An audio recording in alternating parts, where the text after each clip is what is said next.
Assalamualaikum warahmatullahi wabarakatuh. Perkenalkan, nama saya Miftahul Huda dengan NIM 2411189. Baiklah, di sini saya akan menjelaskan materi tentang supervisi.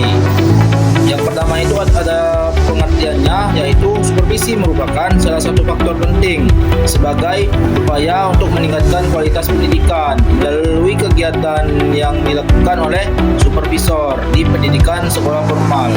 Oleh karena itu, keberhasilan pendidikan yang berupaya menemukan masalah-masalah pendidik dan selalu memperbaiki kelemahan-kelemahan yang terjadi. Melalui supervisi ini, guru juga dapat memecahkan berbagai permasalahan yang dihadapi guru itu. Begitu juga dengan peserta sekolah yang lainnya yang diberi kesempatan yang sama untuk meningkatkan kinerja mereka. Terus di sini ada pengertiannya secara etimologis. Istilah supervisi ini berasal dari bahasa Inggris, yaitu supervision, yang artinya pengawas dari sudut pandang morfologi, yaitu supervision ini dapat dijelaskan dalam bentuk kata supervision terdiri dari dua kata, yaitu super dan vision. Istilah super berarti atas atau lebih, sedangkan istilah vision ini dimaknai atau dapat diartikan dengan melihat, mengawasi, dan meneliti. Istilah lain yang dikenal adalah supervisor. Supervisor ini yaitu orang yang melakukan aktivitas supervisinya. Di sini juga ada fungsi supervisi pendidikan. Fungsi supervisi menyangkut bidang kepemimpinan yang berhubungan dengan seperti kemanusiaan, pembinaan, proses kelompok, dan administrasi personel. Dan evaluasi supervisi memiliki tiga fungsi, yaitu yang pertama sebagai kegiatan untuk meningkatkan mutu pendidikan. Terus yang kedua itu ada sebagai pemicu terjadinya perubahan pada unsur-unsur pendidikan.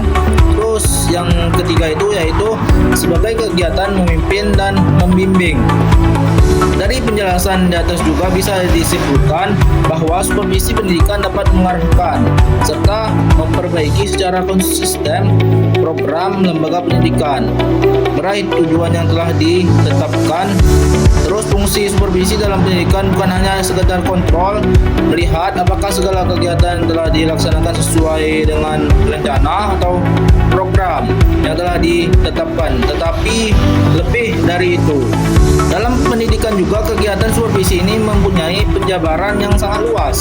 Semua mencakup tentang penentuan kondisi dan syarat personel maupun material yang diperlukan untuk menciptakan situasi pembelajaran yang efektif dan efisien.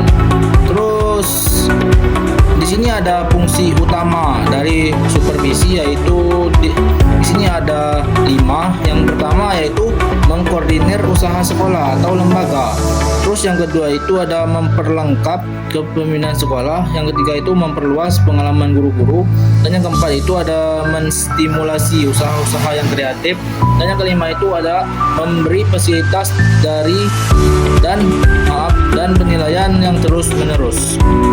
Terus ada juga tujuan supervisi pendidikan. Tujuan supervisi ini yaitu semua kegiatan yang dilakukan tentu memiliki tujuan dan selalu mengarah kepada tujuan yang ingin dicapai tersebut.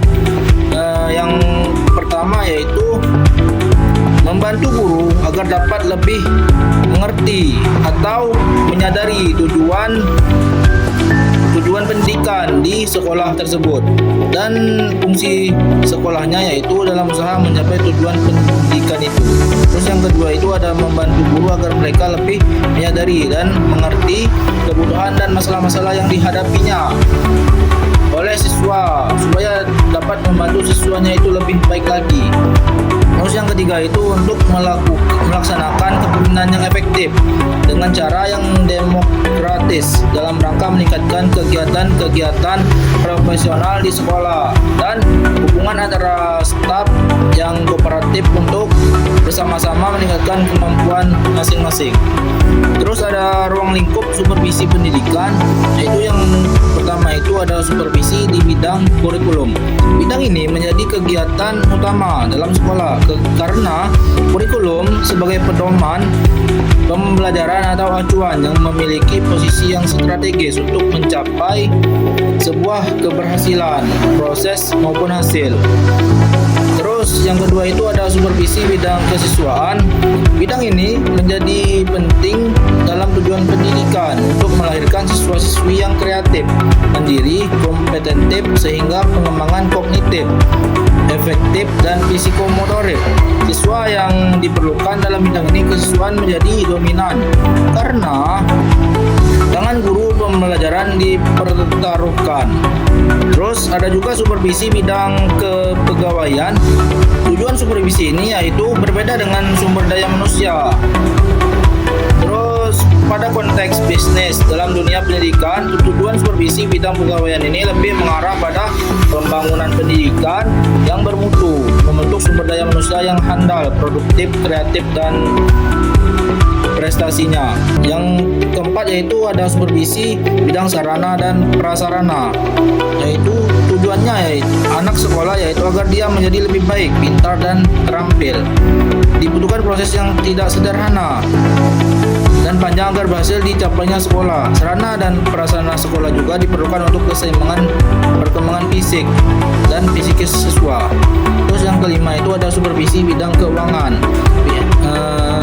Supervisi ini yaitu biaya menempati posisi yang sangat penting dalam proses pendidikan. Setiap lembaga pendidikan membutuhkan dana untuk menopang proses pendidikan tersebut, mulai dari biaya rutin sehingga kegiatan perawatan dan perbaikan. Terus yang keenam itu adanya supervisi bidang humas, yaitu upaya mencapai hal tersebut dengan jalan komunikasi yang baik dan luas secara timbal balik. Terus yang ketujuh itu adanya supervisi bidang ketatausahaan atau yang sering kita sebut dengan TU. Di bidang ini mencakup segala proses kegiatan pencatatan, pengadaan dan sebagaimana. Juga pembuatan format-format supervisi, undangan rapat, penempelan pengguna dan instruksi dan sebagainya. Baiklah, sekian pemaparan materi dari saya. Jika terdapat kesalahan, saya mohon maaf dan kepada Allah saya mohon ampun. Saya ucapkan terima kasih. Wabillahi taufiq wal hidayah. Assalamualaikum warahmatullahi wabarakatuh.